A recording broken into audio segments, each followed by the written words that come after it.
Are still without power. More than 20 people trying to stay warm have been treated for carbon monoxide poisoning. In an effort to help out, firefighters gave away free carbon monoxide detectors today. Let's check in with our Jennifer Dowling live near I-5 tonight. And that's where the freeway is going to shut down so crews can fix power lines. Jennifer, tell us more.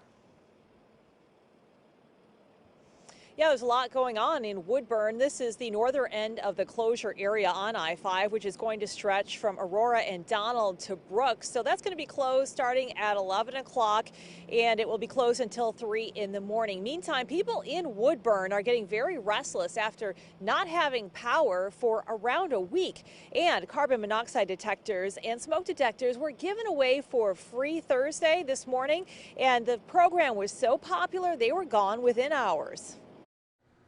The free carbon monoxide and smoke detectors didn't last long at the Woodburn Fire Department Thursday. We started at 7 a.m. and we had a line right at 7. Around 200 devices were given away within 2 hours, the donations coming from local businesses. It's Long Brothers here in Woodburn, especially Palmer's, Do It Best, that has a warehouse here, Gym Equipment, and the city of Woodburn. Joe says they'll hand out more of these Friday starting at 1 o'clock. He expects those to go quickly too. The phone's been ringing constantly all day, and we've been telling people if they want to take advantage of this, they'll probably have to get here early.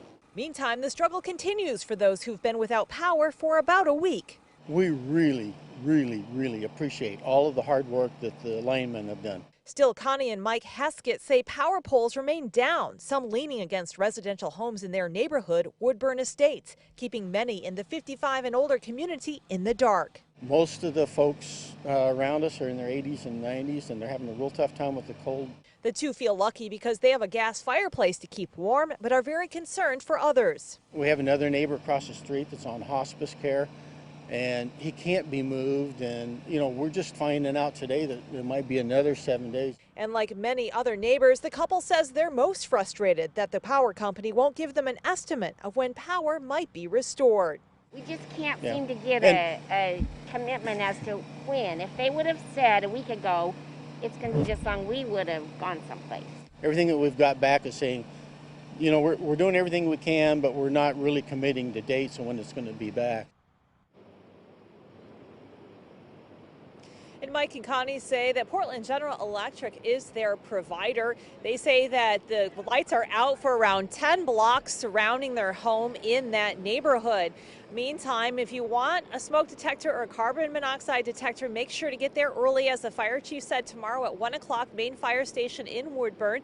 And hopefully with this closure tonight and the repair of more power lines, things will get back to normal in a quicker fashion for those in Woodburn, where there's still a lot of people without power. Back to you. Yeah.